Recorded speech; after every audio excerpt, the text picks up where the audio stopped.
दिनै फुंनि 11 रिंगायाव कार्बि आंलं जिल्लानि लांहिनाव भारत सरकारनिफ्राय पद्मश्री बान्था मोनगिरि सर्बेश्वर बसुमतारीखौ गुबुन गुबुन दोलो आफादफ्रा मान बावदों। लोगोसे ओनसोलनि रोजा रोजा आबादारिफोरनि सायाव मोनसे सांग्रांथि फोरोंथाय बादाबो खुंफुंनाय जादोंमोन। कार्बि आंलं जिल्ला कछारी समाजनि आफादगिरि दालसिं बसुमतारीनि मासि सामलायनाय आरो बे मेलाव गाहाय आलासि महरै बाहागो लादों नेहाथारि सनाराम बसुमतारीया। बे मेलाव कार्बि आंलं जिल्लानि गाहाय बर' आफादफोर फारियै बर' साहित्य सभा, एबसु, आबोब, गावबुरा संघ, आबादारि आफाद, कछारी समाज बायदि बायदिफ्रा बाहागो लादोंमोन। कार्बि आंलं जिल्ला गावखुंथाय गौथुमनि मावफुं सोद्रोमा बिलिमहन खाख्लारिजों लोगोसे कार्बि आंलं जिल्लानि आबाद बिफान, ना फिसिग्रा बिफान आरो सेरिकालचार बिफाननि मावख'गिरिफ्राबो बे मेलाव नुजाथिदोंमोन।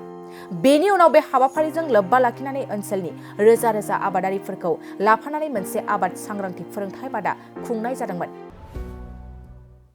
आंखौ दिनै नैबे लांहिन कार्बि आंलंआव जिहेतु आलासि हिसाबै लेंहरनानै नैबे जिहेतु आबादारि मेल, बे आबादारि मेलाव आं नुजाफैनो हानानै आं गावखौनो गाव खोब गोजोननाय मोन्दों।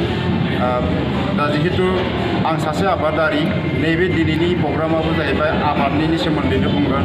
दा आबादनि सोमोन्दैनो दिनैहाय प्रग्रामा, गतिके बे प्रग्रामाव नुजानानै आङो जोबोद गोजोननाय मोन्दों आरो आं आसा खालामो जे कार्बि आंलं डिस्ट्रिक्टनि जेरैहाय दिनै आबादारिफ्रा मा सिस्टेम मावदों बिथांमोननिफ्रायबो आं एसे सोंस्ल'ना लानानै आं माबायदि मावदों, दा दानि मुगायाव जों माबोरैहाय आबादखौ मावलांनांगौ, जों न'खरनि जौगाथायखौ माबोरैहाय जौगालांनायाव जोङो माबोरै बेबस्था लानांगौ, थिग बेफोरखौ हानायखिनिखौ आङो बिथांमोननो शेयार खालामलांगोन। आं सानाखै बिथांमोनखौ हाजासे थुलुंगा होलांनो हागोन, आं बेखौ सानाखै। नाथाय आंनि प्रेक्टिकेलि जिखिनि मावदों बे मावबाय थानायखिनिखौ आं बिथांमोननो शेयार खालामनानै एसेबाबो जिखिनि हायो आं बेखौ बिथांमोननो फोरमायना होलांगोन होननानै मिजिंथिबाय। आं दाहालागि 30बासिम बान्था मोननाय जाहैबाय। दा बे 35 बान्थाया आंनि थाखाय जांख्ला बायदि मोनफा मोनफा खोलोब खोलोबै गाखोलांनायाव आंनो जथेस्थ' सहाय होदों। जाहाथे बे बान्थाफोरखौ मोननानै आङो दासिमबो जिखिया आबाद मावनायावनो जा, जिखिया हाबा मावनायावनो जा, बा समाज सालायनायावनो जा, बेफोरखौ दासिमबो मेंनाय मोनाखै। जिहेतु रायजो राजाफ्रा जथेस्थ' सापर्ट होदों। आबादारिखौ मा बुंगोन? आं आबादारिखौ आंनि गोसो गोरबोनिफ्राय आङो हामलायथि बावहरगोन, गाहाम हामलायथि बावहरगोन, जाहाथे बे आफादा बेबायदिनो आबादारिखौ जौगाहोनायाव जाहाथे थुलुंगा होबाय थाथों, बिथोन होबाय थाथों आरो बेबायदि मोनसे आफाद थायोब्लासो जों आबादारि बिफाना जौगागोन।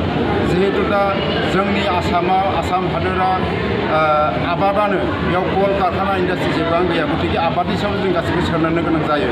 गतिके जों बेखायनो ट्रेडिसनेलनिफ्राय साइन्टिफिकेलि जों बे आबादखौ लांथारनांगोन, नङाब्ला जों न'खरखौ जौगाहोनो हानाय नङा आरो। आदसा, खुलुमबाय। नोंथांमोननि रादाब बुथुमगिरिफ्रा बेयाव फैनानै जोंनि बे जिहेतु आबादारिनि सांग्रांथि मेल, बे सांग्रांथि मेलाव बिथांमोना फैनानै हेफाजाब होनायनि थाखाय जोंनि कछारी समाज आरो आबादारि आफादनिफ्राय जों रोजा रोजा साबायखर बावबाय। दिनै जोङो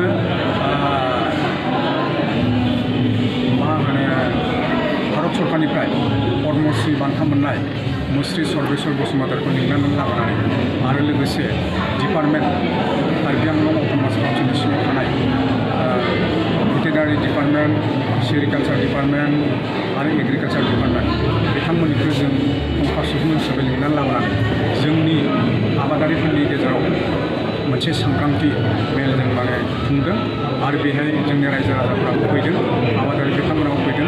बेखायनो जों सानोमा रायजो राजाफ्रा, आबादारिफ्रा बिथां सर्बेश्वर बसुमतारी आबादनि सायावनो जिहेतु पद्मश्री बान्था मोननाय आरो डिपार्टमेन्टनि जितु रिसार्च पार्सनफोर बिथांमोना जिहेतु फैदों जोंनि गेजेराव, बेखायनो बिथांमोननिफ्राय जोंनि आबादारिफ्रा आरो रायजो राजाफ्रा गोबां खेथि बाथिनि सोमोन्दै मिथिगोन, गियान मोनगोन, बेखौ मिजिंथिनाय जाबाय। एसेनो जोंनि प्रग्रामा आरो लोगोसे जोंनि बे प्रग्रामखौ दिनै बेखेवगोन जोंनिनो मानगोनां मुस्रि बिलिमहन खाख्लारि EM Karbi Anglong autonomous council.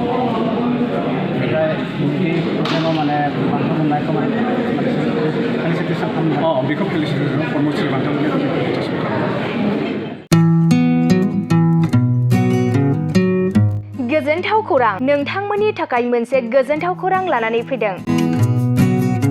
Udalguri जिल्लानि सिङाव थानाय डिमाकुसि नोगोराव नोंथांमोननि थाखाय अरदाब दा बड' किटचेन मुंनि गंसे गोदान हटेला गोजोनथाव खौरां लानानै फैदों। नोंथांमोना बे अरदाब दा बड' किटचेन हटेलाव साहा, कफि, आइसक्रिम, फास्टफुड, आखाइजों बानायनाय ग्रीन टि, न'आव बानायनाय आसार, गाइखेरनि एन्थाब आरो ओंखामजों जेरै अमा, दाउ, बोरमा, साम', खुसिया, अमा गोरान, नाफाम बायदिसिना बर'नि ओंख्रिखौ बे अरदाब दा बड' किटचेन हटेलाव जानो हागोन।